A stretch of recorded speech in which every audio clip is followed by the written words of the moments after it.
Parliament magazine called Hormones and COVID-19, an alarming link. Some of you will probably have read it, and very interesting piece that it is. So we're delighted to have you with us, and I know that you're going to tell us more about that. So, and really where you think research should be going in the future. Thank you very much indeed. Delighted to see you, Sirpa Pietikainen. Thank you, and thank you so much, first of all, to the European Society of Endocrinology and your president, Andrea Giustina, for inviting me today and for organizing this event, because I think that we are in the crux of one of our major health challenges, untouched health challenges in the future. And as you were saying, I published in February the article about the hormones and COVID-19, because I believe that this pandemic has shown clearly the linkage between endocrine conditions and COVID-19. And then we know, and there's alarming new information, what is the linkage between endocrine disruptors and different kind of metabolic diseases, diabetes, cancer, vitamin D deficiencies, and even Alzheimer's and a couple of the others. What is alarming is that I heard about these endocrine disruptors and their consequences more than 30 years ago. And already then we had quite sort of a significant proof to use precautionary principle and legislate a stricter limits on the use of substances that have the substances of endocrine disruptors. 30 years we have talking about this. And as a co-chair of the MEP interest group in the European Parliament to fight against the endocrine disruptors, we have been 3 times raising this issue in questions to the Commission, in the resolution, and in different calls. And even the Commission was sued by the Swedes to EU court of not bringing the guidelines and better legislative frameworks and the criteria, that case about the endocrine disruptors. Why does it take it so long for us? We do have the adequate knowledge globally. We do have the candidate lists. And we do have the precautionary principles. And we know that this is a complex issue, that the results are not to be corrected later on. For example, even the results for our common level of knowledge and intelligence in upcoming years. So I think that we surely should take this issue very seriously, both in the Council, in the Commission, and you can be certain that the European Parliament is working on these lines. And as you probably know, the last year, a large majority of MEPs adopted the resolution calling for a comprehensive legislative framework on EDCs. And now we are expecting and hoping the Commission to come up with that legislative framework as soon as possible. It has not yet materialized, and I'm glad that we can hear Cristina de Avila from the Commission later today to explain what are the regulatory next steps. Well, there would be a lot of challenges and the possibilities in the framework of EU for Health, the common data space, creating a endocrine disruptor reference network, more resources on the research and so on.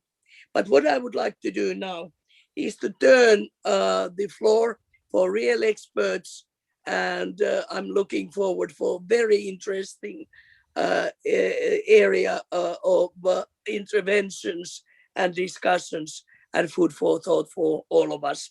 Thank you, and sorry for my voice. That is because of the allergy and spring. That matter, the spring is a good thing to come.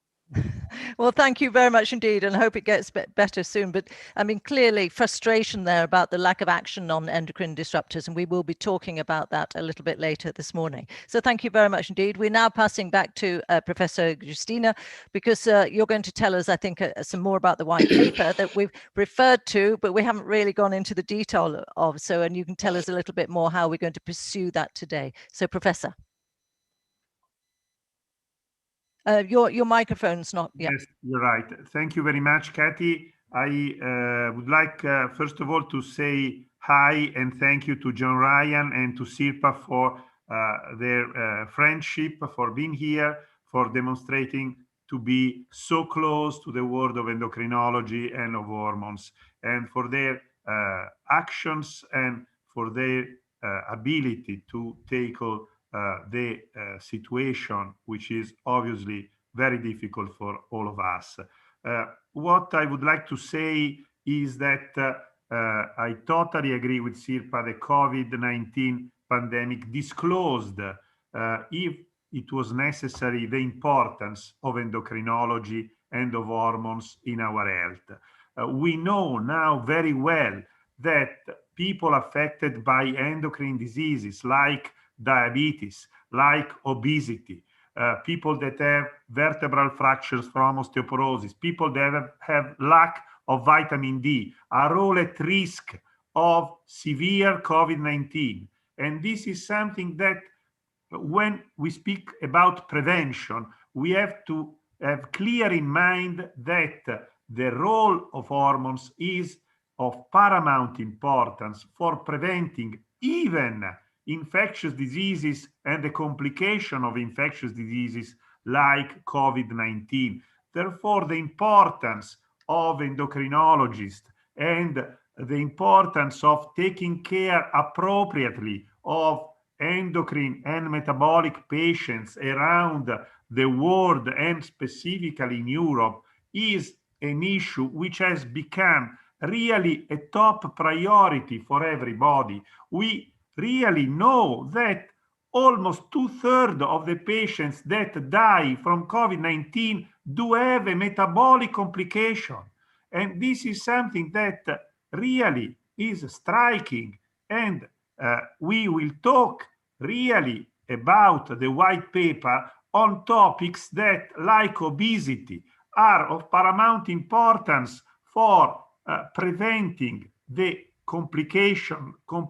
the prevention of the severity of COVID-19. Obviously, the white paper will touch on other aspects that are of paramount importance for the health of the population, because clearly there is a relationship between hormones and cancer, which is also extraordinarily important. We know also that patients with cancer may be really also vulnerable to COVID. And there are many tumors that are not only the classic endocrine tumor, the thyroid cancer, but tumors that really affect many people, like the breast cancer, like the prostate cancer, that are hormone dependent tumors. And there are very interesting data on the role of some treatments for prostate cancer that block the androgen effect, that really can have some implication also in COVID-19. So the world of hormones is so big, is of huge importance for all our community, and really taking care of them is the priority, not only for us, but should be for all health and European institutions. Clearly, the white paper will touch also and is touching also on endocrine rare diseases. We will never have to forget rare diseases as something that we need always to keep under our attention, as Sirpa also was talking about endocrine disruptors and our environment, and how much what is in the environment can be damaging the endocrine system. I think that all these topics really make this event special. And again, thank you, John. Thank you, Sirpa. I thank all the people that have joined us today, because I think that is an historical event. Thank you, Katie. Back to you again. Thank you very much indeed. I mean, that statistic, 2/3 of COVID deaths have people have a metabolic complication. I mean, that is quite something, that statistic. So thank you very much indeed, Andre. We will talk to you a little bit later. We want to now talk about, we're basically going to divide into various sections of our conversations. And on the whole, we're having an endocrinologist and a policymaker in each of the sections, at least one of each, so that we can get both sides, the policy side and the scientific side. So we're starting with obesity as an issue. Huge challenge for society. We know that. It's talked about, though, as mainly a lifestyle issue, but there can be a strong hormonal component. So to discuss this, we have Christian Silvio Borsoi, who is a Euro MP, the EPP, chair of the ITRA committee, which is Industry, Research and Energy, and rapporteur for the EU4 Health Programme, also a trained physician. Delighted to see you. And Professor Dr. Lisbeth van Rossum is head of Obesity Centre at the University of Rotterdam in the Netherlands, co-lead for diabetes, obesity, metabolism and nutrition within the European Society of Endocrinology. So Professor van Rossum, maybe you would like to start off and just give us a little bit of the science behind obesity as an endocrine disease. Yes, thank you so much, Kathy. Currently in Europe, almost 60% of the people is suffering from obesity or pre-obesity, so overweight.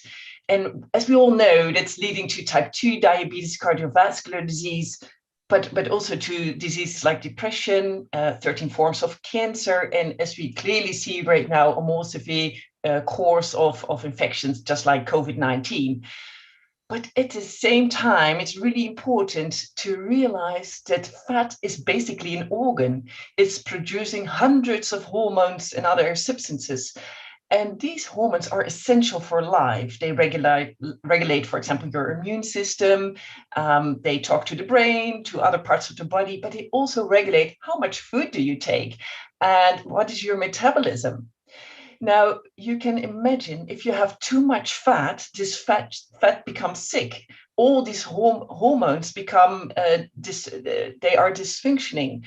And basically, then obesity is not about weight, it's about your fat, which is an organ, which is sick. So it's just not a layer of insulation or fat storage, it's an active organ and that's sick. It's just like a liver or a heart can be sick. So we need to understand that obesity is basically a chronic endocrine disease. Now, another important point is that when people already suffer from obesity, it's really hard to lose weight. We often say, well, eat less, move more, but the hormones are being disturbed. And that means that your body is basically being reprogrammed. For example, one example is the fat hormone leptin. And normally in the normal situation, leptin regulates that if we eat, we stop eating because we are feeling full and our metabolism is being stimulated. But if you're obese, your brain doesn't sense the leptin anymore.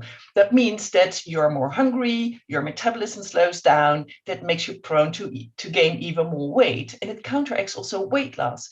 So many other hormones are being disturbed as well. And we need to know that it's really hard to lose weight. Also, when you succeed to lose weight, for example, you have a really healthy lifestyle, you lose weight, then all kinds of hormonal mechanisms in the body will counteract that weight loss, which makes it really hard to lose weight. And if you realize that, then you know that we often need more intensive therapies than just telling people to eat less and move more, but we should do combined lifestyle interventions, really guided, thorough programs.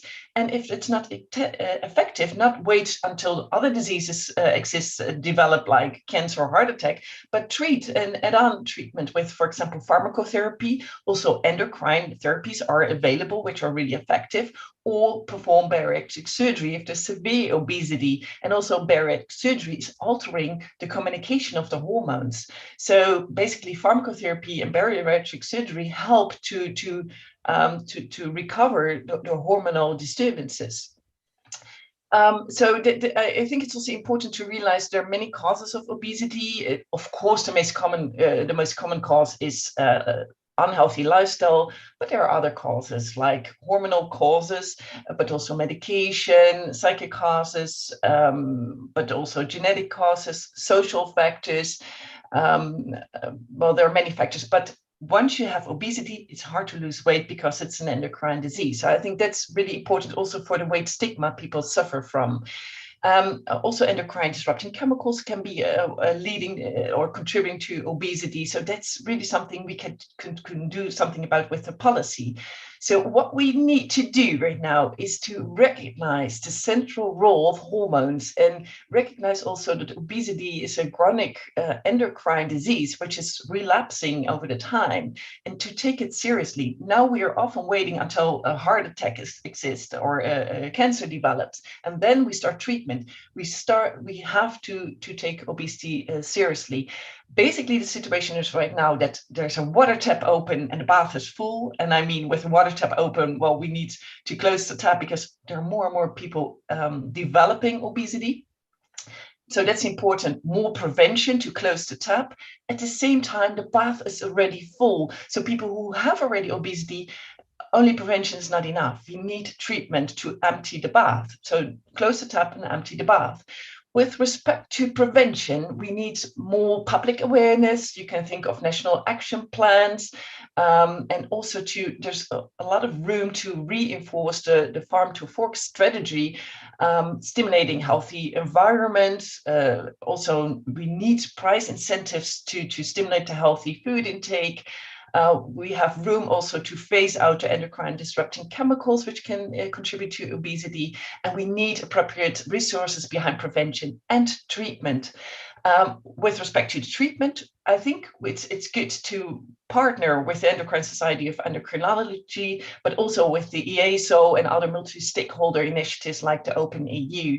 So to summarize, I think now the situation is we have the tap open and the bath is full. We have to close the tap. We have to empty the bath and partner also with the endocrine specialists to really combat obesity and to prevent many of the 230 complications of obesity. So thank you for your attention.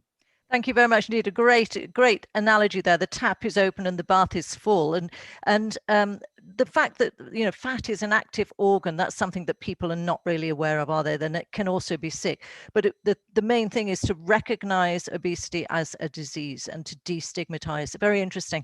So let's bring in Christian Borsoi from the European Parliament and talk to you about the political work that you have been doing on obesity. Thank you so much. Thank you for inviting me to this very interesting discussion. And yes, I believe that there is a moment to act, and we should use this momentum in order to advance the agenda of healthcare.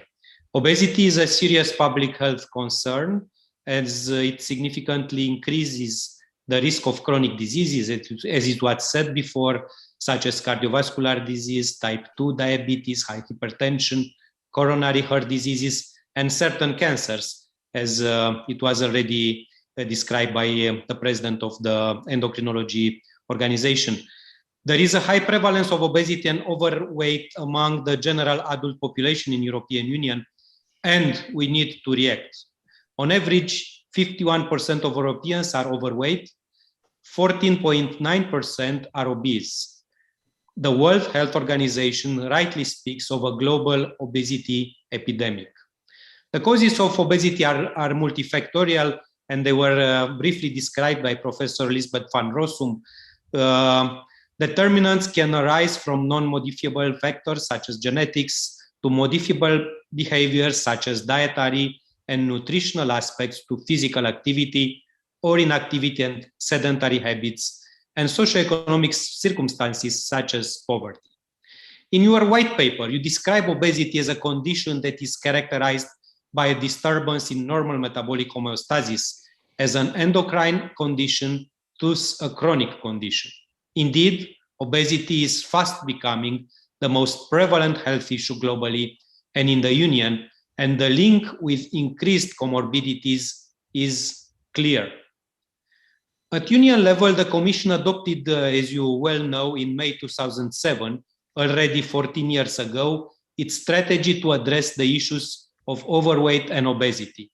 The white paper, a strategy on nutrition, overweight, and obesity-related health issues. The strategy was focusing on action that can be taken at local, regional, national, and European levels to reduce the risks associated with poor nutrition and limited physical exercise while addressing the issue of inequalities across member states. The strategy, which was just partially implemented, and we should continue to implement it, was focusing on addressing the causes and determinants to obesity, and its effects were limited. Science has evolved rapidly over the 14 years, and it is therefore time to update the strategy to complement scientific advances and importantly respond to the prevalence of obesity in Europe, which has increased during this time. All these aspects indicate that obesity needs to be further addressed, and that we need to address obesity from all perspectives, including as a non-communicable diseases. This means focusing on prevention and health determinants, such as nutrition and physical activity, but also focusing on medical causes and treatment. The momentum is here. And we have now the Farm to Fork strategy that promises to also reduce obesity and poor nutrition through focusing on ensuring food security, nutrition, and public health. Horizon Europe, our extremely important research program, the most ambitious in public funding and also in objectives in the world, will allocate funds for public health as well as for research and innovation, also in determining the causes and ways to treat obesity. Last but not least, EU4Health was mentioned. I was the responsible person on behalf of European Parliament, the rapporteur. And this is a very important program because for the first time, we have an appropriate funded program, 5.1 billion, with a lot of good objectives. And this program will allocate resources on a yearly basis to address behavioral risks and determinants such as obesity. And this was one of the areas that I tried to convince the Council, and also with the support of my colleagues from different political parties in European Parliament, the shadow rapporteurs, we managed to include obesity as one of the areas where this program should allocate resources and concentrate its policies. The EU4Health TOS recognize obesity as a chronic disease and gateway to other chronic diseases, including diabetes, cardiovascular diseases, and certain types of cancer. EU Beating Cancer Plan and fighting against cancer being maybe the most important policy priority in the coming years, of course, excepting COVID-19 and the need to end with these pandemics. But fighting cancer, EU Beating Cancer Plan will be extremely important in the coming years. And we have a good momentum now for health, and we should, as I said at the beginning, take advantage of this. Thank you so much, and good luck in all your activity, and of course, a lot of successes to this very important event. Thank you. Thank you very much indeed. Well, you're not going anywhere, I hope. Just stay with us a few more minutes. If anyone has any questions, please do put them in the Q&A. Just the idea, just can I ask Professor Van Rossum that if national governments and other organizations are to actually define obesity as a disease, what difference would it make to patients? I mean, somebody actually does point out here that the WHO and the JRC do call it a chronic relapsing disease. So clearly it has its recognition there in some areas. Yeah, the point is that exactly the WHO is recognizing it as a disease, but it's not accepted by all countries. And it does matter for a lot of, for example, reimbursement. So I just explained the hormonal disturbances, which always make you go back to the higher weight. And that makes it, if people, for example, have already a healthy lifestyle, but they're still obese, then we wait until cancer or a heart attack is there. And we shouldn't do that. We should then start, for example, pharmacotherapy. But if it's not accepted as a disease, there's no reimbursement. I think about less than 1% of the people suffering from obesity is being treated well. So if you see that it's a gateway disease to many other diseases, what we lose as opportunities there. So to accept it as a disease and treat it like that, and also, for example, have the right resources, reimbursements, and take people serious also for the weight stigma, because the problem is we often, also physicians, I'm treating physician myself, but we always think too simple. It's just, for example, if lifestyle induced it, then with a healthy lifestyle, you always get rid of it. And that's not the case. Therefore, prevention is key. So, and therefore, I think the EU is also really relevant. All the farm to fork strategies, really important prevention. But at the same time, all the people who already have the obesity, therefore, we need much more treatment and to take it really seriously. Thank you. Christian Borsoi, though, obviously there are limitations. We know that in terms of health policy at EU level. And we were hearing there from Professor Van Rossum that it's often national governments who are not prepared to see obesity as a disease. So really, what influence can the EU have on that national piece?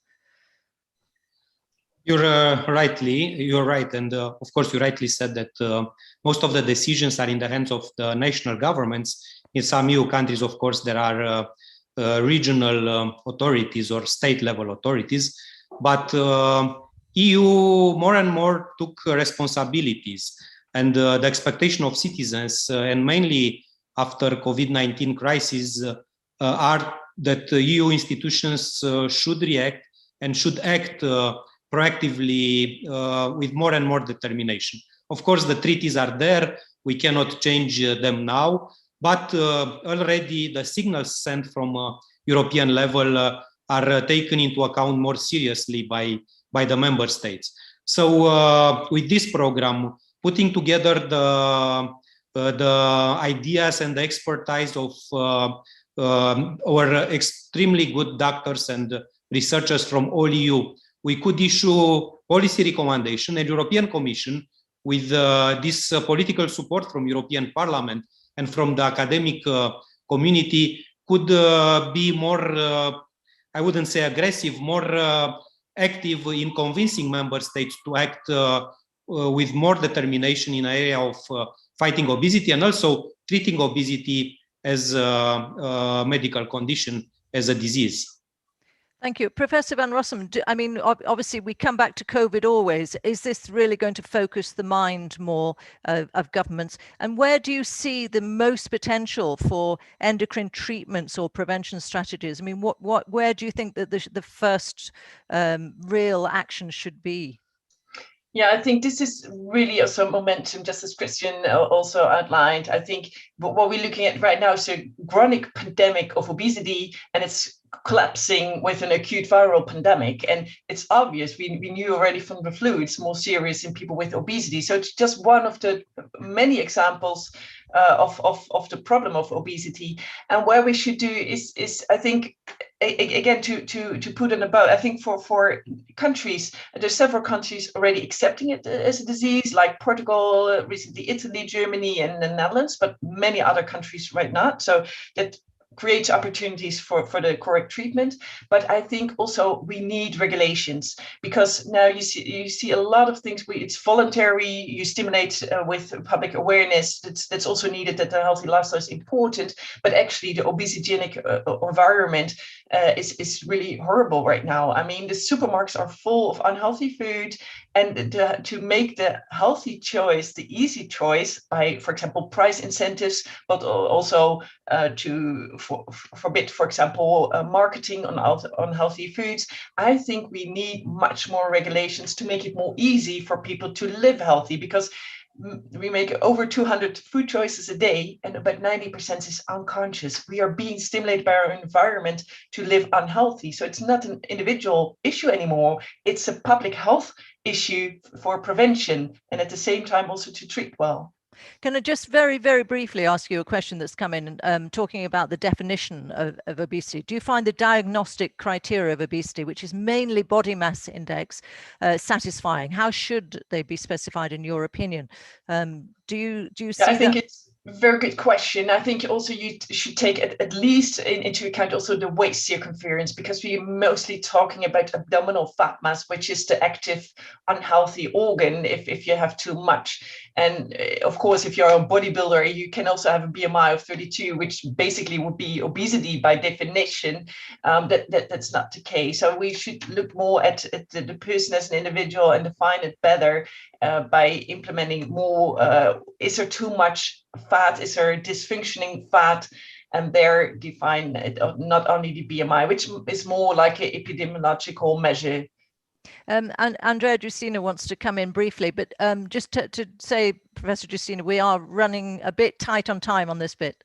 I know, Kathy. Just a very, very short comment to Lisbeth and Christian. Obesity is a disease. Please, Christian, fight for it everywhere. And really count on us for this, because we need to convince everybody that obesity is not a deviation of some behaviors, but is a disease. So please count on us, fight for it, and good luck, because we need you. Thank you very much. Thank Short you very and precise. And the rallying call. Thank you very much indeed. Thank you so much. I totally agree. And of course, being backed by the expertise of endocrinologists and on so extremely competent professors and specialists and medical doctors. And also we should convince many other stakeholders, many other colleagues. I saw Sirpa, which I worked a lot with her on endocrine disruptors years ago, and I'm also said that we didn't manage to advance as much as we wanted to do in this area. And also other colleagues which look closely to these health issues, I believe will succeed. And it's the main message that I'm leaving from this conference. And thank you so much. Thank you very much indeed. Great message to end that session on. Thank you all very much indeed. We are moving quickly. I told you we were going to be moving quickly. We're talking about rare diseases now, because rare diseases are rare, but there are a lot of them. And there are well over 400 rare diseases that affect the endocrine system. So we want to know what more can be done at policy level to help rare disease patients. Let me introduce our panelists. Jose Valverde, who is the Policy Officer for Digital Health and the European Reference Networks at DG Sante. We'll be hearing more about the European Reference Network, so I won't try to explain what they are to anyone who doesn't know. We will find out. Kostas Alegianis, who is the Public Affairs Manager at the European Rare Diseases Association, Eurodis. Hello to you. Professor Dr. Alberto Pereira, who is head of the Division of Endocrinology at Leiden University Medical Center in the Netherlands, and also coordinator of the ENDO-ERN, the Endo-European Reference Network. So very much the key of what we're talking about today. And then Johan de Graaf is a patient representative from Endo-ERN. So the patient's perspective always absolutely key in all of these discussions. So let me get rid of some papers that I don't need anymore. Otherwise, I'll be asking you questions from the last session. Now, very brief opening remarks from you all. Kostas Alegianis from Eurodis. We're going to talk about the endocrine perspective, but can you give us a brief picture of rare diseases in Europe? Yes, of course. Thanks a lot for inviting me. I'm very happy to be here. A rare disease in Europe is a disease that affects less than 1 in 2,000 people. So that might sound like there's not many people affected by it, but indeed there are more than 6,000 diseases, rare diseases around the world. So if we calculate that, there's about 30 million people in Europe that suffer from a rare disease or live with a rare disease. That means that it's the combined population of the Netherlands and Belgium. So it is indeed a big number of people, and not a small issue, as the name actually might indicate. Also taking into account that about 80% of those diseases are genetic diseases, many of them manifest themselves in children. So it's also very often a family or a social issue. It's not only a healthcare issue. We ran a survey with more than 7,000 members of Eurodis to find out that only 5% of the people participating in the survey actually think or are using some sort of transformative or curative treatment. So that means that there is a big unmet need. There is a big population that is in need of some action at European level mostly. And here the European aspect is also very important. Because as you can imagine, with such small populations per disease, it is impossible to do research only within a specific country. So we have a big unmet need, and we have a population that really needs it. That is not to say that there is nothing happening at European level. I think all of the previous speakers have already mentioned most of the things that I had in mind. There is the European Joint Program on rare diseases, which is a research collaboration between different institutions. There is the orphan drug regulation and the whole revision of the pharmaceutical strategy going on at the moment. There is the European health data space that we're looking at, which we hope that will bring a lot of new potential for research collaboration. HTA, health technology assessment, is going on at the moment, starting with a European collaboration between different countries, and now hopefully soon in the form of a regulation.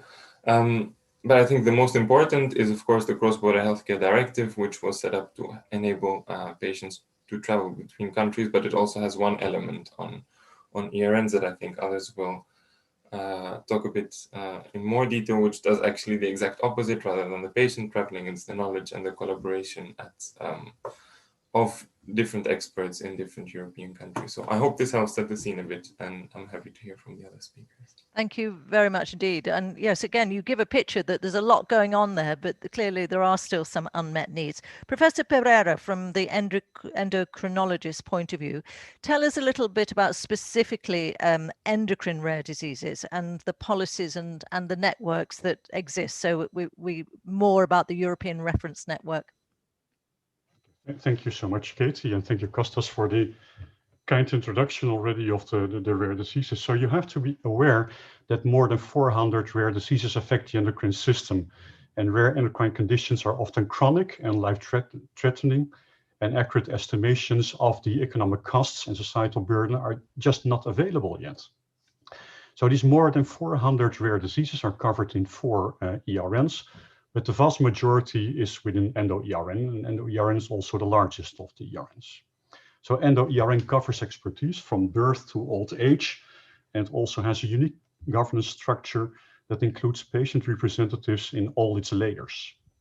And now with almost 80 reference centers in all the 27 EU member states, last year in 2020, almost 12,000 new cases of patients with suspected or confirmed rare endocrine diseases were referred to the endo-ERN.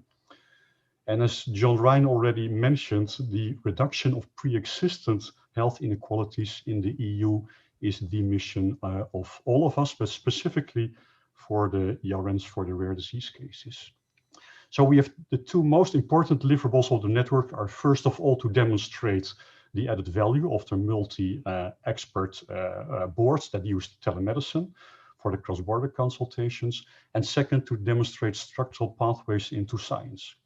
So with respect to the former, we are very successful in the use of telemedicine tools for this virtual cross-border consultations. So in view of this EU directive of cross-border healthcare, for example, patients affected with a rare condition in Greece can be discussed in a virtual panel with experts from Sweden, France, and Netherlands, but also vice versa. And with respect to the structural pathways into science, we link care to research with the European registries. So all the ERNs now have an international registry, and we believe in these registries because the registries can improve the care of the patients by enabling surveillance, audit, and research through a virtual environment, and they can play a vital role in clinical benchmarking and act as a platform for quality improvement. And the European Registry for Rare Endocrine Conditions, Eureka, does all of this. So first of all, an assessment of quality by numbers, followed by standardization of what is collected, to finally an assessment of quality by clinical outcomes. So if you would ask me and the rare disease community, what would we like to see well, now that these ERNs have reached a certain level of maturity, it really becomes evident that the funding needs to be continued for these ERNs. We are a good example for others with the telemedicine use, but also, for instance, with the epidemiological surveillance of cases, using electronic reporting of cases in our European registries. And this also includes a unique collaboration with the Rare Disease Committee of the European Society of Endocrinology, a COVID-19 task force that includes and maps these cases that are affected by COVID-19. Then we also need coordinated actions and interoperability of these registries, of course. And this can be accomplished through a European Rare Disease Coordination and Support Actions, all under the umbrella of Horizon Europe. And there's an example of a recently established ERICA consortium that does this, strengthening research innovation capacity by integration of ERN research activities. So this will ultimately result in safe, accessible, and efficient access of therapies for our patients. In this respect, finally, the rare endocrine diseases would also benefit from an increasing funding for orphan medicinal projects. So the so-called drug repurposing, so a reform in funding structures to invest in the use of old medicine for new indications. So the use of this telemedicine is, I think a very good example also to further elaborate on the European level health technology assessment that will need to accelerate all these activities. Right, thank you very much indeed. So funding and repurposing of orphan drugs, really important. Very impressive what's already going on. And Johan, you know all about the European reference networks because you benefit from one, I think, but you're also involved in advocacy. So what's the missing bit for you then from the patient perspective? What more can policymakers do to help you? Well, as already said by Kostas and Alberto, the number of patients with endocrine disease conditions is very low on a national level, and international cooperation is key to learn more from each other and share experiences. And what's nice within EndoERN, patients are equally involved in the governmental structure and have the same voting rights as clinicians. And clinicians and patients together determine the course of research and all other kind of things. And that's, I think, very unique from a patient's perspective, that you really have a connection with the clinicians. And also, patients are not just patients, but they are considered as lay experts working side by side by clinicians on clinical guidelines, research projects, and making patient information. And this offers patient representatives the opportunity to exchange experiences and learn from each other. And that will benefit all endocrine patients in Europe. And also, it's important that, for instance, by making surveys within EndoERN together with the clinicians, we already make an inventarization of the needs on information materials and medical research. And we also have published some scientific articles together with clinicians. And I think that's also very unique from a patient's perspective.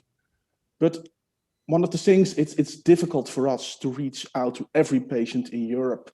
And that has to do with other factors, but also with a poorer patient organization infrastructure in some countries. And one of our tasks is really to bridge the cultural and linguistic differences between patient organizations. And there's a big challenge for us as patients. And one of the things, one of the struggles for us is translating surveys every time in dozens of languages is a continuous struggle, and it all depends on voluntary work. And reaching out to the wider patient community isn't something that is provided for. So it's all voluntary. Patients are already patients, of course, but it's so important to reach out to everyone in Europe. Fine. Well, thank you very much indeed. I mean, it is very impressive that patient rights are equal to clinicians. As you say, you don't hear that often, so that's very interesting. So, Jose Valverde from DG Sante, you are coordinating the work of the European reference networks. Well, we've heard how important they are, but we know that the more could be done, and a lot of it's kind of funding, I think. But tell me from your perspective where you see the next steps. Well, thank you very much to the European Society of Endocrinology for this opportunity to present our work. But the first thing I have to say is that the reference networks nowadays is a big success. So there are many other units involved and even in different directions. So I think it's a collective work, and we are giving from B3 the support to the reference network structural and let's say committees, but also to the European health data space, which is very interesting, and the links to the reference networks. I have to say also that I have read with a lot of interest the white paper, and in special the chapter dedicated to rare diseases. And I think that it is high time to recognize the high impact of many metabolic illnesses and diseases into the health systems itself. And these are not easy. So in many cases, very complex diseases. So let's speak about the reality of year ends. There are, you know, already 24 of them. It is being considered to increase the number if it needs to be covered. There are more than 1,100 units already working in NET, and this is very important. This is more than 400 hospitals across Europe working on rare diseases already in an organized way. And this is a story already with more than 10 years. So in 2011, we already have the first structure things. I mean at the level of the European Commission. You were also mentioning that it is programs, it is funds. And of course, as our director, John Ryan, was mentioning before, EU for Health program in 21-27, of course, has the reference networks included. And I think in even a much better shape than before. So it's, and from the things I'm going to tell you now, you will see that it is reinforced, really. So we are working and continuously working, for example, on the registries. This is extremely important because it will provide data to reach new outcomes and research, but it will also feed our European health data space. Extremely important. We are also working on clinical guidelines to try to get them homogeneous across Europe. So we have been looking for the support of health technology agencies across Europe on this work that societies, clinical societies, are already doing very well. We are in a new phase of evaluation and assessment. So around 630 new units are going to join this year the effort. This means that by the end of the year, it will be more than 1,500 specialized units working in Europe.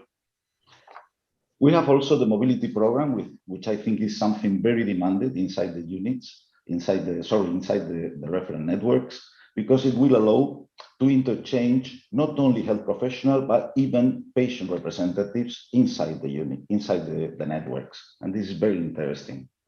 We are thinking on a new patient management system with the lessons learned from the first, and in 2 or 3 years, we will have a new one, which will be much more easier and even mobile. And of course, the integration of ERNs on the national health system is very, very important, both because it will represent the introduction on the clinical pathways of each country, but also on the reimbursement in many cases.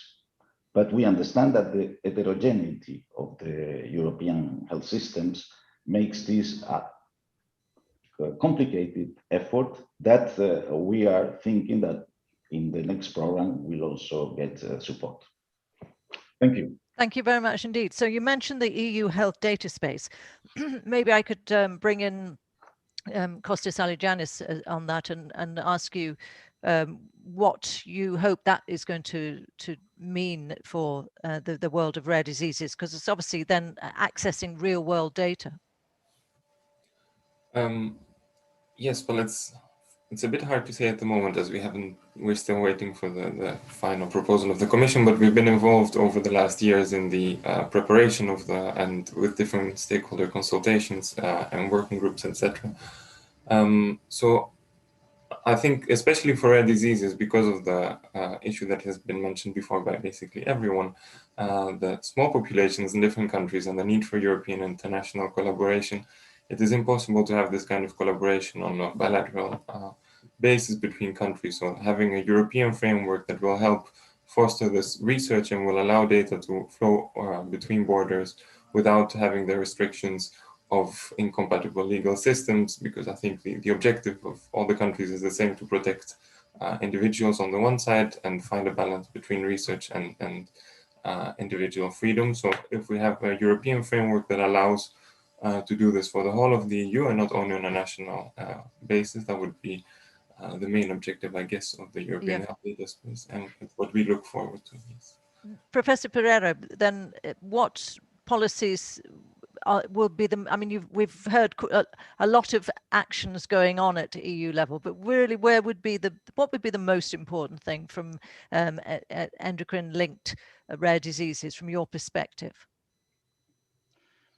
I think that the registries are an excellent tool for that, because these European registries, they fulfill this GDPR related criteria, but the clinical data, so these registries need to be fed. So this clinical data need to be entered. So other policy interventions, they should be focused on patient and institutional involvement and co-ownership of the data. So this will increase the engagement for the institutions and also for the patients. If you are a co-owner, you have shared responsibility. And I'm certainly convinced we already see this also within Eureka, that this accelerates the feeding of the registries. And Johan, from a patient's perspective, registries are, I guess, are important for you too. But I mean, you talked about. I mean, you've got a lot of sort of day-to-day things like translating surveys, really important. So in the end, is it mainly funding from your perspective that you're lacking? No, not only funding, but also having the infrastructure working together and finding the patient organizations and the patient representatives. And yes, funding is important because you have to reach out in the language of those people, those patient organizations. Not everyone speaks English on the same level. No, so that's very important. And Jose Valero, we're looking to the future. I mean, do people know about these networks? I mean, you know, the work is amazing. There are 24 of them. How do you publicize them more widely? Well, you know, the colleagues mentioned already, there are 30 million persons in the European Union with a rare disease, and rare and complex disease. I think this is publicized at the European level very well. What we think it is missing is the integration at the level of the national country, at the national health systems in some countries, because I have to say that in others, this integration has been already fantastically performed. So this is the difference we see.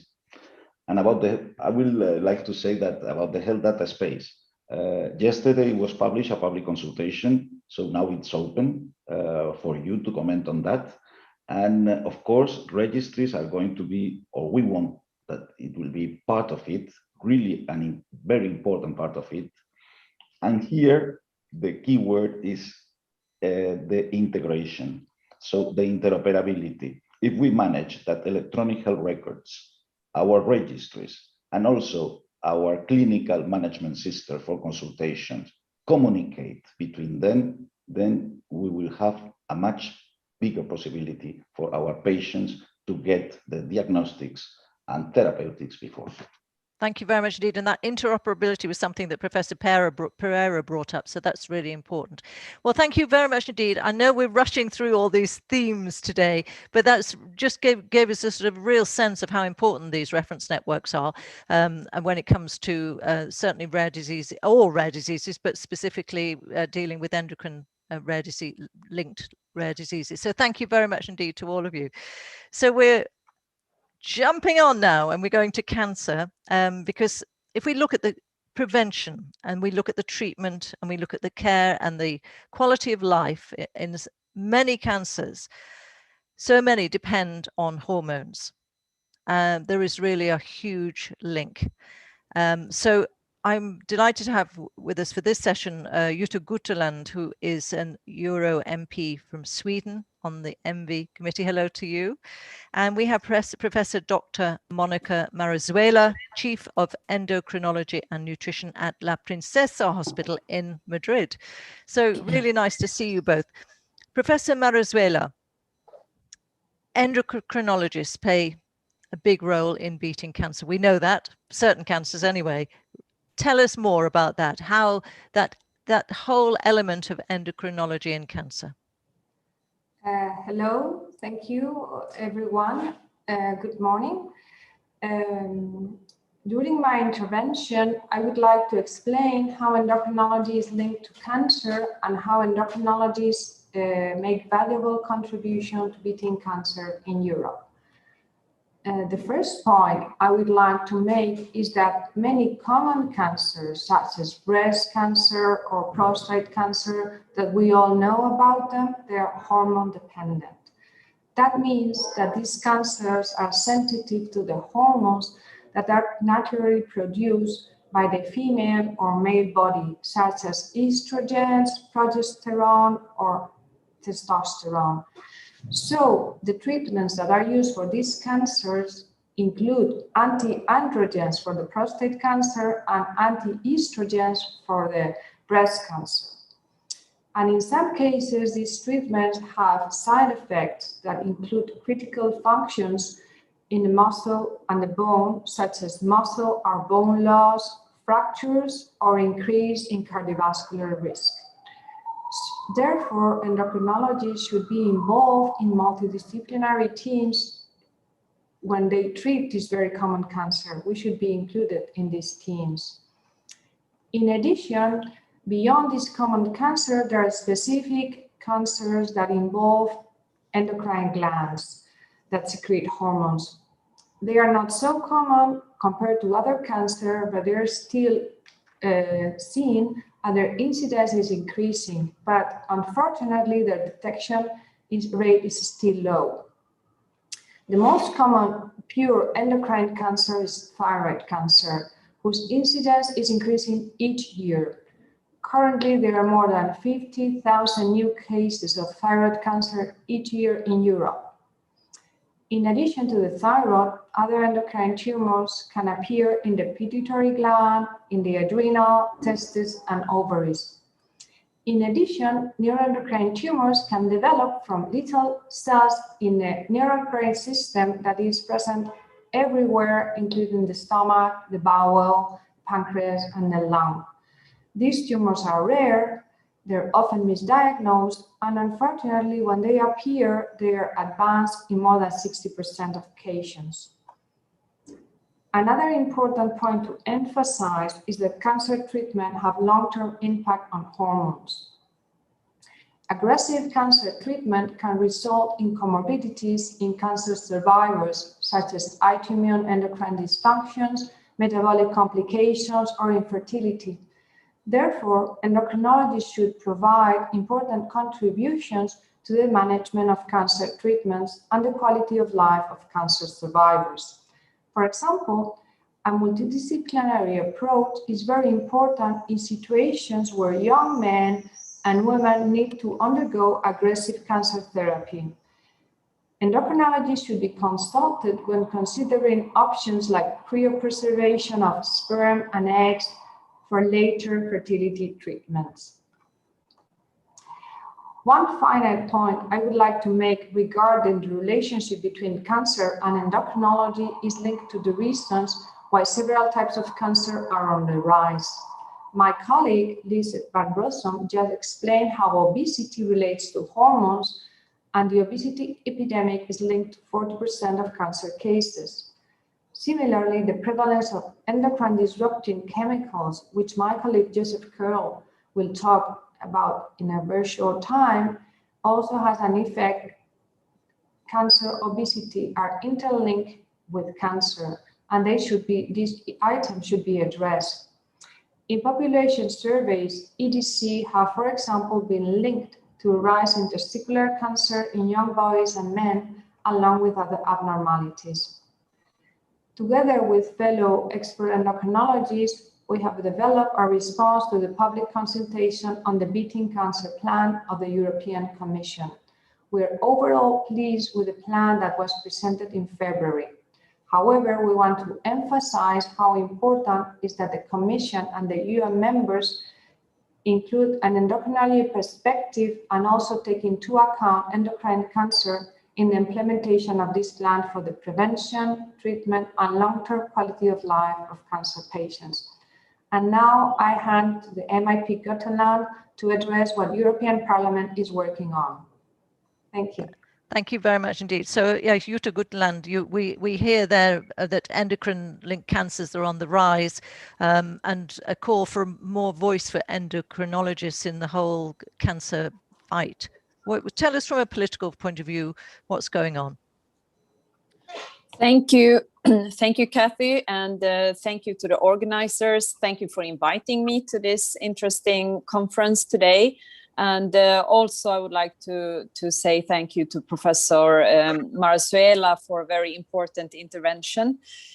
I think it is a very informative white paper you have there, and also the connecting the issue of cancer to prevention and endocrine disruptors are so clearly pointed out in the white paper. And as the S&D spokesperson on endocrine disruptors, I have to say that these topics are very close to my heart, and I believe we need to work with more, have it as a bigger priority in the European institutions. And I also believe that that would make a very big difference for Europe, for the citizens, and definitely for many people that are diagnosed with cancer, and where I believe endocrine disruptors are one of the causes. So thank you so much for the important and hard work you do in European Society of Endocrinology. I would like to say from the European Parliament point of view, so I answer immediately to what Kathy has been saying, that there are many initiatives going on, as you know, and I will also come back to that in fighting cancer. But I still believe that one of the big causes that is also not enough highlighted in many cases is endocrine disruptors. And I believe we need to work in parallel with all that is done for cancer itself in the work of the European Parliament with the special committee and so on. I believe that we also need to work with the endocrine disruptors in a more holistic way, where we address these substances better in the legislation, so that we protect citizens all over the European Union from having a daily life where they are put at risk with too many substances in their daily life. We know that we have many thousands of chemicals in our daily routines, and they are there when we open food emballage, they are there when we dress ourselves, when we brush our teeth or do the makeup, and we need to make sure that we don't have dangerous ones in our daily life. And this is so important both for us and our human health, and also as prevention from this risk of tumors that been pointed out here, not at least by Professor Marazuela. So thank you for that. I believe we need to do more. And as also been pointed out here, beating cancer should be a big priority for Europe. We lose 1.5 million European lives every year to cancer, and we are many who lost dear ones because of cancer. And I also know that this is the second most common cause of death, and it is also expected to increase, as you all know and points out, by 25% to 2035. So then it will be the biggest cause of death in the European Union. And as many also know and pointed out, it is also a risk that we now in the pandemic will have a more difficult situation, and the number of diagnoses has decreased due to cancelled screenings and diagnosis, and that will have impact on health in the future, and we unfortunately have to expect a uptick after the pandemic. In February, the Commission presented its new Beating Cancer plan, as you all experts know about. It is a broad plan ranging across policy areas addressing the whole chain, from prevention, early detection, treatment, and quality of life for patients. And 4 billion euros are earmarked to this initiative, of course, very important. And as a Social Democrat and member of the S&D group, I welcome, of course, this initiative, and we need to reinforce the coordination and pool research across the member states. The S&D group has been on the forefront calling for the European Health Union, and I think that will also mean more focus on cancer, and it will help us to coordinate the member states even better in several ways. And this I therefore also especially welcome that the Commission wants to step up the preventative measures and tackle the lifestyle issues such as tobacco, alcohol consumption, but then of course also the chemicals. And on the alcohol consumption, I believe one good example is the proposed labeling on alcohol beverage with a list of ingredients. I think citizens needs to know also what we drink when we have a glass of wine or more. But however, we need to be even more ambitious. From S&D perspective, there are at least 5 areas where we would like to sharpen the work on beating cancer. We need to strengthen the plan on ensuring equitable access to quality care and better map the inequalities that are there. 2, we might need to set up minimum standards for quality healthcare to ensure equal rights across Europe. We know it's a big difference, and it's a different situation for different income group, but it's also different between the member states. We need to strengthen the research cooperation in Europe. That has been pointed out today, but cannot be enough emphasis on this, of course. And for example, we need to improve the special care and fight the rarer forms of cancer. And there is where the European Union can do so much when it comes to pooling there. 4, we need to work together with the EU pharmaceutical strategy, and we might need to pool joint procurement to prevent shortage of medicine for obvious reasons. And 5, then we are back on the endocrine disruptors. We need to look at the environmental factors such as exposure to hazardous substances, not at least then endocrine disruptors, and ensure that our actions are aligned with the European Green Deal. And I promise, as the spokesperson on endocrine disruptors, this will be my focus the upcoming year. Thank you. I stop there. I see Kathy looks a bit nervous now, so I stop here. But I have a little bit more, but maybe I will come back to that. Thank you.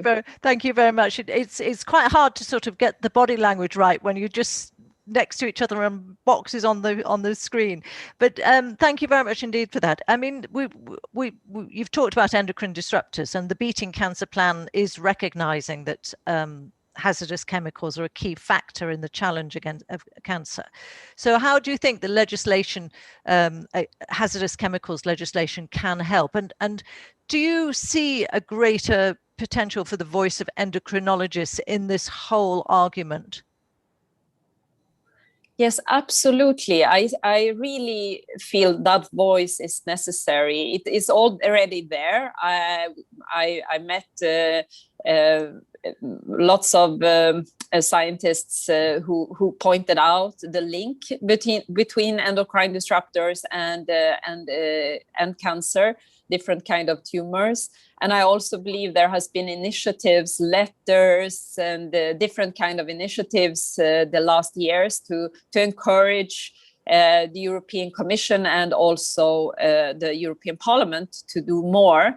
And for me and from my point of view, I believe it's important that we look at this in a holistic way. Today we can be protected in one product group, so there are strict limitations to different kinds of chemicals or substances, but then when you meet another product, you're not as protected. And I really believe we need to look, as I mentioned, more holistic. And it is very difficult, but still we have pushed now to have to really do this. And now I think it's time for the Commission to present something holistic and look at these different groups. I'm very proud of the European Union when it comes to the chemical legislation as a foundation, when it comes to the REACH legislation and so on. But I'm not so proud the last years. I believe we are really seeing lots of chemicals in our daily lives, and there are so many reasons for that. Different products that needs to be help with rain protection, or it can be different good things that we need when we dress ourselves or things. And the industry are so clever, and they invent ways to help the products to develop and be better. But that has really a backside of it, and that is that we are so exposed now in our daily life as matters. And I don't understand why the Commission doesn't present something that is more taking everything into account. I would like a new REACH initiatives, but on endocrine disruptors. And I would also like the UN to have a panel on chemicals, the way that we have for climate, and to work with it and make sure that this becomes a bigger deal in the Green Deal in the European Union, but also globally.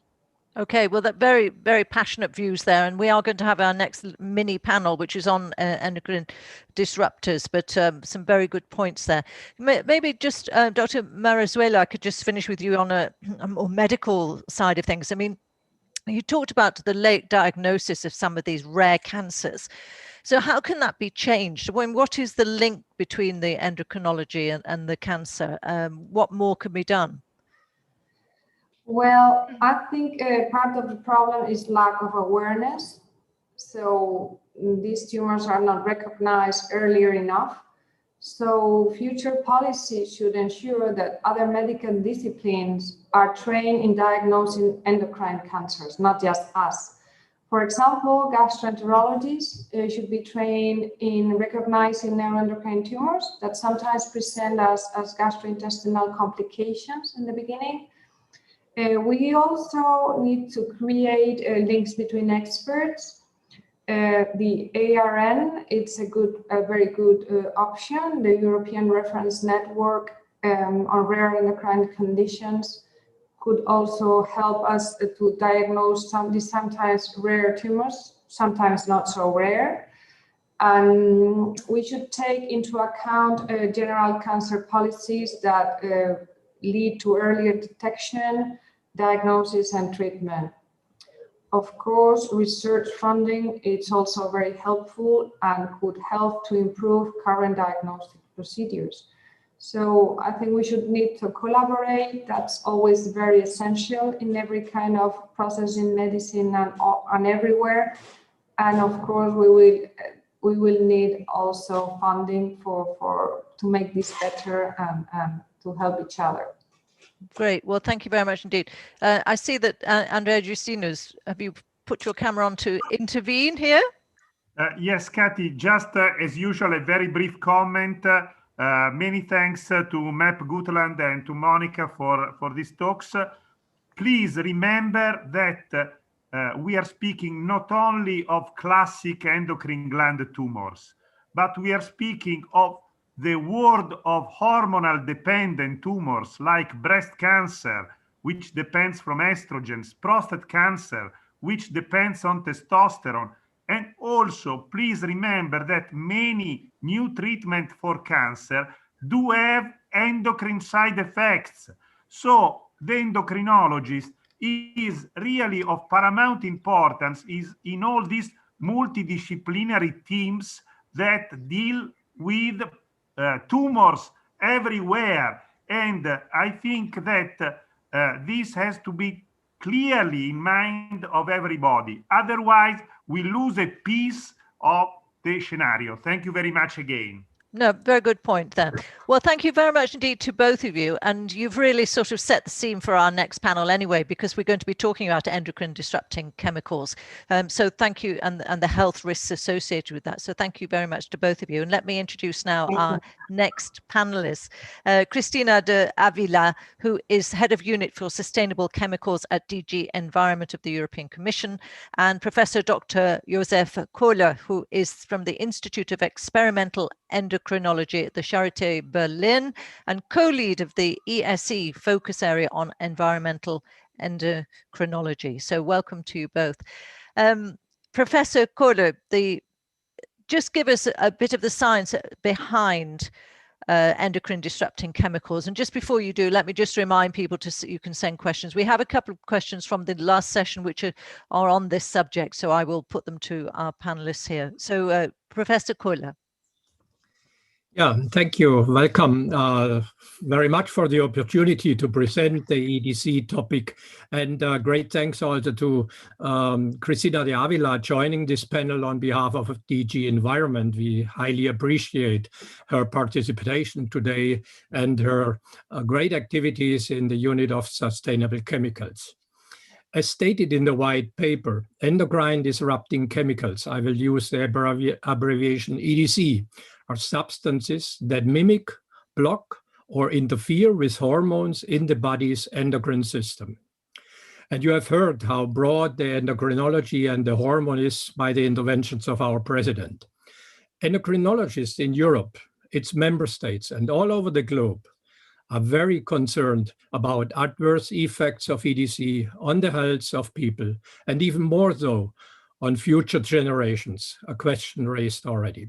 Apart from obvious effects of EDCs observed in our ecosystem.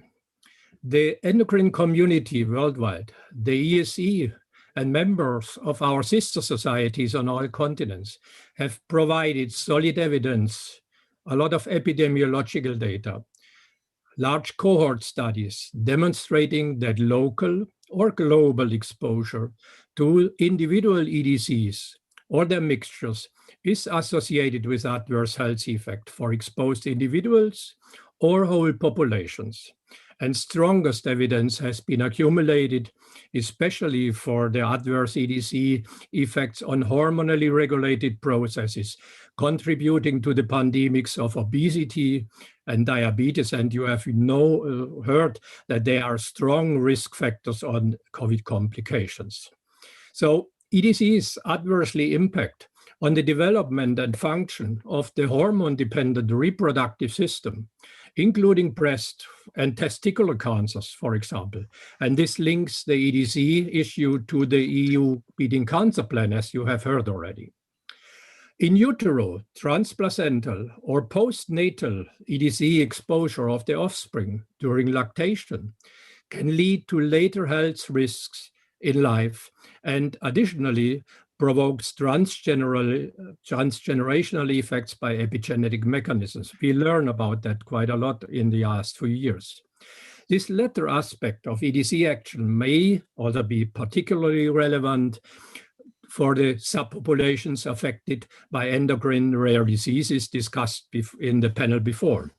So human health-related observations on adverse EDC effects have strong scientific support by in silico, in vitro, animal experimental, and mechanistic data, all demonstrating clear cause-effect relationships, which is important in the scientific discussion, with evidence relating to the extent and the duration of EDC exposure. So chemicals identified as EDCs, as you have heard by Jutta, are still widely produced, distributed, and prevalent in Europe. They are found in the environment, terrestrial or aquatic life forms, and in humans. and European citizens are still in contact with many EDCs contained in various articles of daily life use. So ESE has the impression, however, that the urgent EDC-related health issues up to now do not yet receive adequate attention and action in a foresighted European health policy and on the national levels.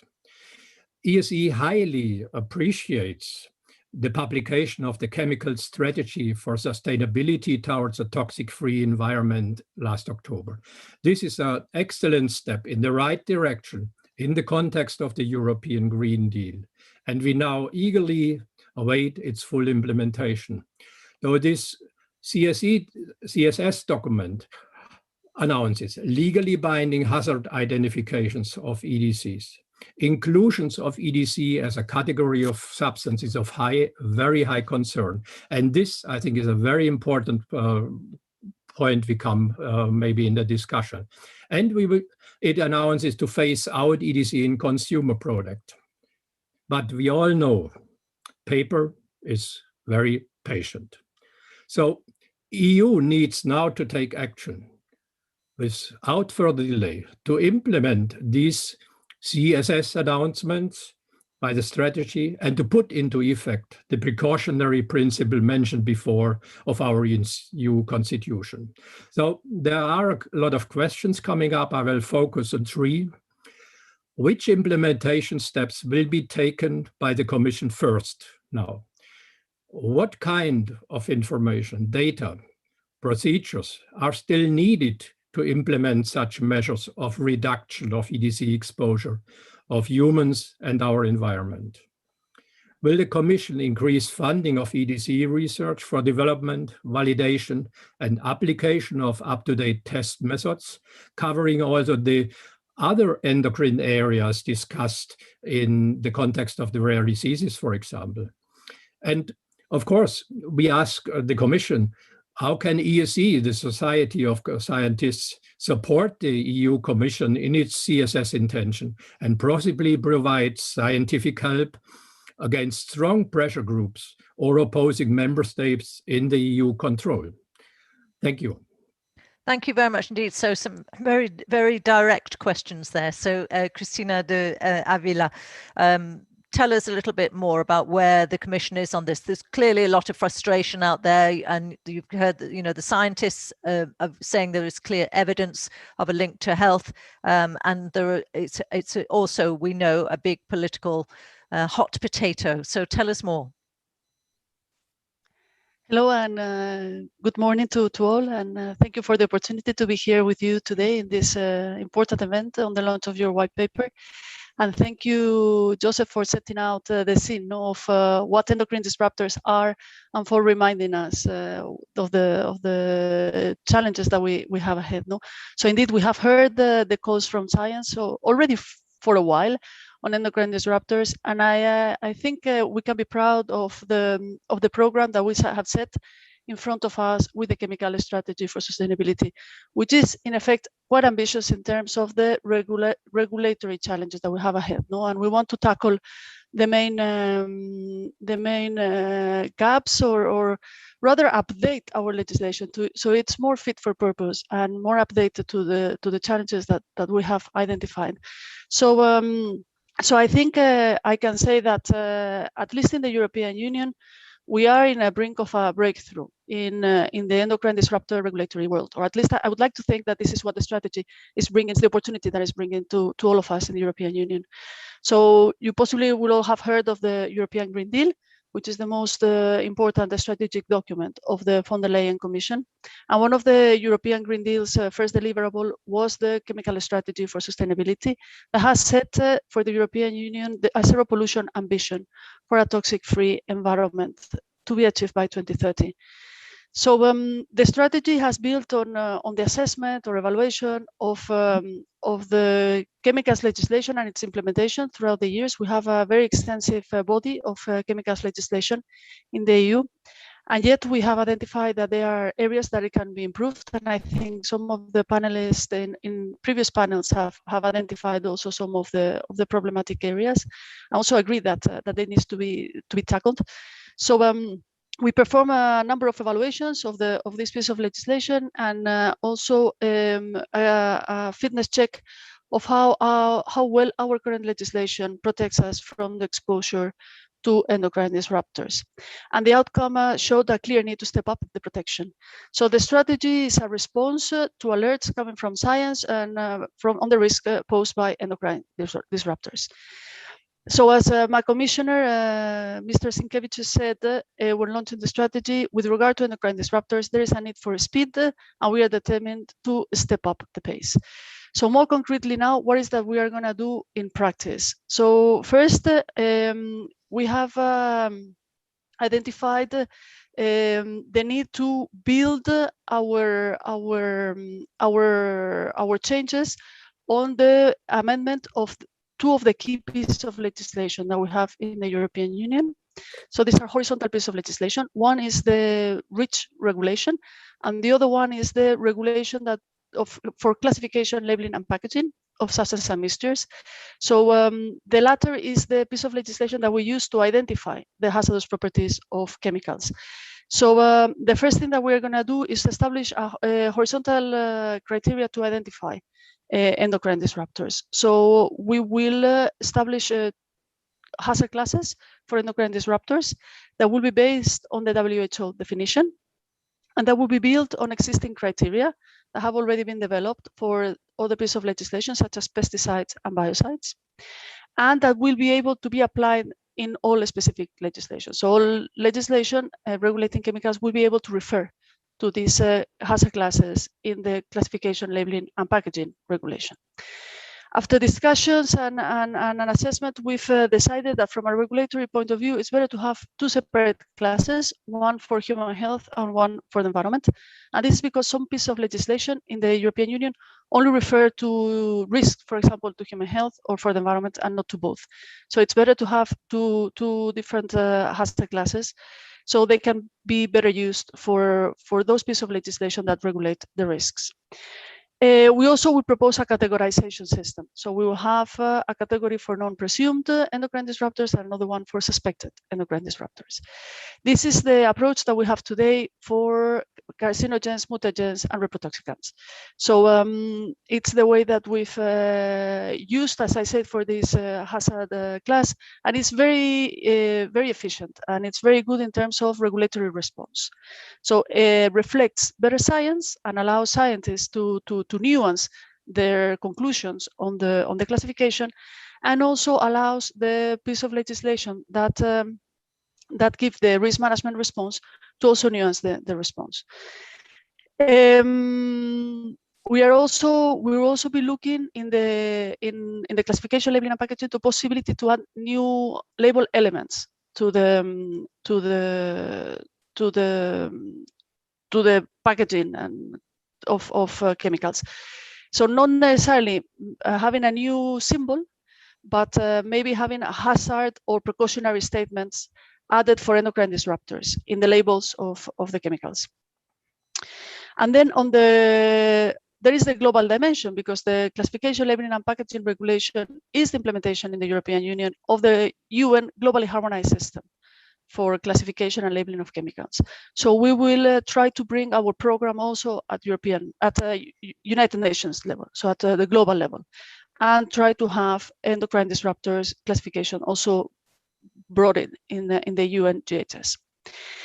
And then comes the amendments of REACH, and the amendment of CLP we are doing immediately. It's foreseen by the end of this year. We might run into a bit of a delay, so it will be maybe beginning of next year, but this is one of our most immediate actions. And why? Because all the other responses rely on the identification. We cannot take regulatory response on chemicals if we don't identify them as having the hazardous properties. So this is fundamental building block of all our regulatory response. Then comes REACH. REACH is a horizontal piece of legislation, for those that are not familiar with it, that regulates industrial chemicals, but also covers for gaps that are left by other pieces of sectorial legislation. So what we do in REACH is we require, one of the things that we do in REACH is we require industry to put together information, gather information about their chemicals. This information that is sent to authorities, in particular to the Chemicals Agency, but then is shared with national authorities and with the Commission. What we do with this information is we identify, we need to be able to use this information for risk assessment, but also for hazard identification. So this is one important commitment that we've made in the strategy, is that we need to ensure that this information allows both hazard identification and risk assessment. And this is a very important step, because this information not only is used by authorities, but also by industry to identify risk management measures. So in terms of endocrine disruptors, we want to update the information so that the information that comes in on all chemicals that are registered under REACH allows for this hazard identification of endocrine disruptors. Otherwise, having the hazard classes will not be very useful if we can not use it because we don't have the necessary information. And then very important, I think it has also been mentioned, is the more preventive approach that we will be taking in REACH, but also in other pieces of legislation, of sectorial legislation. This is what we call the extension of the generic approach to risk management. So basically, risk management we can do in two ways. Either we look at the specific substance, the specific uses, and what are the risks, and then we regulate them, or we can do in a generic way. So for specific uses already predetermined by the law, for example, cosmetics, for example, toys, or other type of consumer products, we decide that certain hazards are not going to be allowed in the product. And this is the approach that we have today already in place for years for CMRs, for carcinogens, mutagens, and reprotoxicants. So we want to extend this to endocrine disruptors. So we will not have endocrine disruptors in consumer products in the European Union, unless the use is essential for society. And that will be a step that will need to be demonstrated by industry, the essentiality of the use. We also want to extend this approach to professional users, because professional users fall a bit between the cracks in between the worker protection legislation and the consumers. So very often they feel that although they are exposed to the chemicals as workers do, they are not protected by occupational health and safety legislation, and they need to be more protected even than consumers. So we want to also extend it for them. And then finally, I think Joseph mentioned it, we want to also give endocrine disruptor its own place as a substance of very high concern. This is a first step in REACH for substitution. So these are the substances that will eventually be subject to authorization, and they have been earmarked in the European Union for substitution. So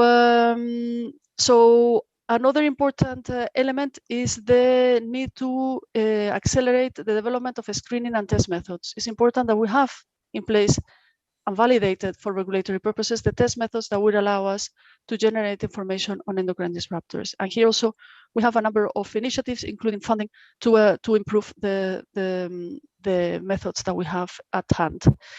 So in summarize, we have a big regulatory work plan ahead of us. The amendment of REACH is foreseen, I forgot to mention, by 2022, so for next year. So then it will have, of course, to follow the Commission proposals need to follow the legislative procedure with Parliament and Council. But I hope that at least when it comes to the technical details, this will not be much discussed, but we will focus on the main political messages that the legislators want to send. But it normally takes around 3 years. But from our side in the Commission, we are working in the next 2 years to put these basics into place.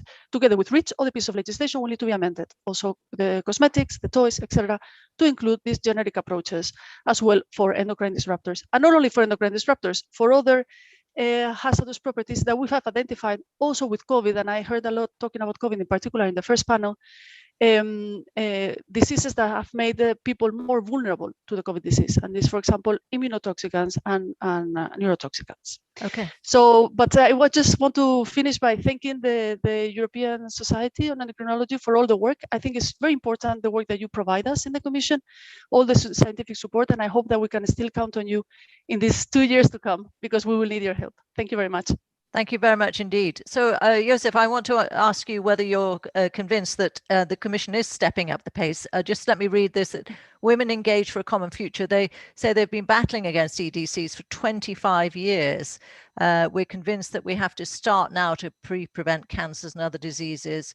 As long as there's not enough legislation which really protects people, it's not going to be good enough. We've lost a lot of time in the past. Industrial interests must not be more important than human health. So, Joseph, what's your view from the medical perspective? Is this it's going, obviously it's going in the right direction. Is it enough, and is it the right speed? I think it's definitely going into the right direction with the CSS paper last year. It's a great step ahead. But as you heard before from our two members of the parliament, the commission had to be sued by the Swedes to really do action, because there was a delay of 20 years. And I think I have some understanding that EU policy has limits at the national levels. And of course, a lot of the health issues and the implementation issues are at the national levels.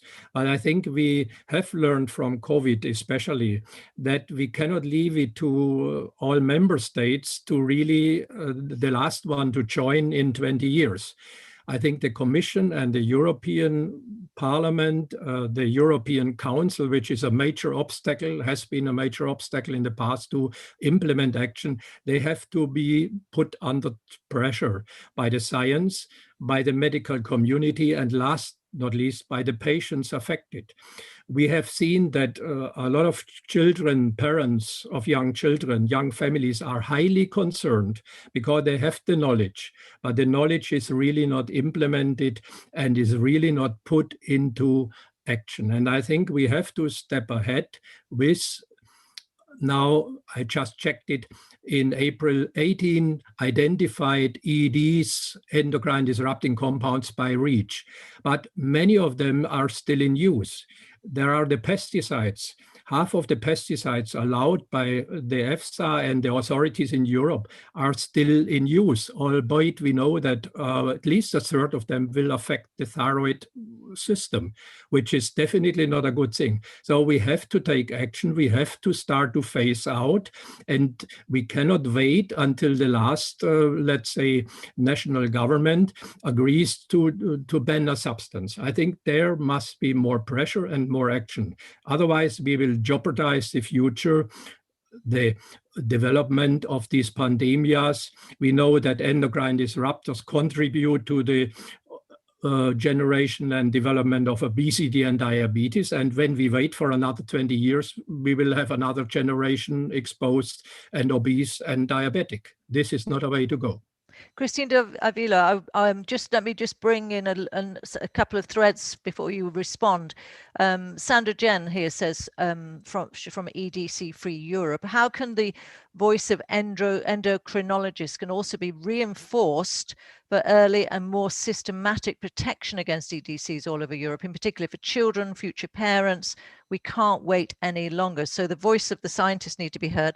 We also heard from our speaker from the European Parliament suggesting that there should be a UN panel on chemicals, maybe maybe why not an EU panel on chemicals? Just so, what's your thought then? From everybody's saying it's still not fast enough. Okay, first on the panel, it's an idea that has been discussed and is currently being discussed under the SAICM project of the United Nations.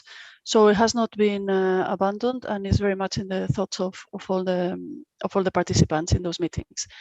SAICM has been postponed the last year and this year due to the pandemic, but hopefully it will be renewed. The commitments will be renewed, and the idea of the panel will be brought back and hopefully will be established. The European Union supports the idea. So in terms of the speed, I mean, the issue, I think I can share the frustration of most of the people intervening today because it's taken far too long. We commonly refer to endocrine disruptors in the regulatory world as an emerging issue. It's not emerging. It has been emerging in the last 30 years at least. And it's due time that we take into consideration. And I think it's very clear that scientists have been calling for action for a long time already, by the end of the last century. So I agree with the sense of urgency. I think that the role that the society, but also other scientists, the groups have played is fundamental in raising the awareness and trying to break the false dilemmas that we are commonly confronted with in the regulatory area. So industry coming and claiming that this is not an issue, that we can wait, that we don't have enough information, and putting us into paralysis by analysis. No. That's why one of the ways that we found to bring stakeholders together in the strategy is through a roundtable in which scientists are going to have as many seats as industry and civil society. They're going to be represented there, and we can hear really at regulatory level the voice of science. So this for us was a fundamental win in the strategy when we set up this stakeholder consultation forum. No, now it takes time to make legislation, and not only in the European Union, everywhere else. I just posted in the chat. It can take less time. So in the Commission, we've already found, I mean, we've put ourselves the challenge of 1 year to come up with the amendment of CLP, and only by internal administrative procedure, it's impossible to meet this deadline. Only by finding appointments in the regulatory scrutiny board and doing the necessary consultations that we've put ourselves in terms of the better regulation, it's impossible. We know it takes time, but I mean, as somebody points out here, then how do you protect people, European citizens, for the next 5 to 10 years while we're waiting for anything to happen? Yeah. I mean, in terms of let me finish. So in terms of the legislative procedure, it is possible it takes less time. If the Parliament and the Council all have the same sense of urgency and they all agree with the technical proposal of the Commission, which is the technical executive body, it can take less than a year. So that's also a consideration to have, whether the Council and the Parliament can reduce their discussions to 1 year. Now, the problem that we have with chemicals, and it's not only endocrine disruptors, it's also other chemicals, carcinogens, mutagens, is that people don't start being exposed in the moment that we decide they are an endocrine disruptor. We classify them. People have been exposed before. So all the exposures that have happened before, we are not protecting from there. And that's why we really need to get our house in order and be able to identify the substances as soon as possible. And that's what we are attempting now with CLP. At least let's get them identified, and then we can take action. What do we do in the next 5 years? We are trying to use our existing regulatory system to step up the protection. And in this case, we have committed to use REACH, and this is a commitment in the strategy, to restrict during this period of 5-7 years until we get the REACH amendment in place, so the REACH amendment adopted, to introduce restrictions that will be as far as possible on groups and as far-reaching as possible. So now we are working on this prioritization setting of which substances we can restrict in the meantime. So we are not decreasing our level of implementation of the current system. We are trying to focus it on the hazard classes that we have identified as being of the critical concern, and that includes endocrine disruptors. Okay, we are sadly really just running out of time, and there are a lot of questions, but maybe we can still remain active on the chat with each other. Thank you very much indeed for your. I'm sure that you must feel that everybody's sort of landing all these questions on you, and you've gave us a very good factual overview of what's happening, and you say also that you want to speed things up too, so don't we all? Thank you very much indeed to both of you, and I'm going to invite Andrea Justina to come back. Justina, sorry, I've got your name wrong. How can I when we've seen so much of you? But just to give us a little bit of a sum up of what you've heard, Andrea, in terms of what you think should be the takeaways from the discussions that we've had today. Thank you very much, Katie, for really sharing in a wonderful way this historical meeting. I'm really very pleased of all the participants' contribution to the understanding of the importance of endocrinology. It is really symptomatic that even a wonderful professional as Katie has problems in pronouncing endocrinology. This is something that really means something. I keep putting an R in it where there isn't one. I know. But this is symptomatic, Katie. This is something that really... You should call it hormonology. Absolutely. Yeah. Absolutely. This is the difficulty in just pronouncing the name of the specialty is something that do not have to avoid us to tell the people how much endocrinology and hormones and endocrinologists can be important for our health. And the intervention of the institutions in this and the partnership with institutions is of paramount importance. So the white paper is not the final step, but is the first step in this interaction, in this partnership with European institutions. And I would like to say that really it was a team effort from all the scientists that contributed to this white paper, from the team of the European Society of Endocrinology, led by our CEO, Ellen Gregson, and by our Director of Strategic Partnership, Dirk de Riet, who was really instrumental and the soul of this white paper. And obviously, I have to say a few words on the supporters, on the partners that allow us to do this kind of activities.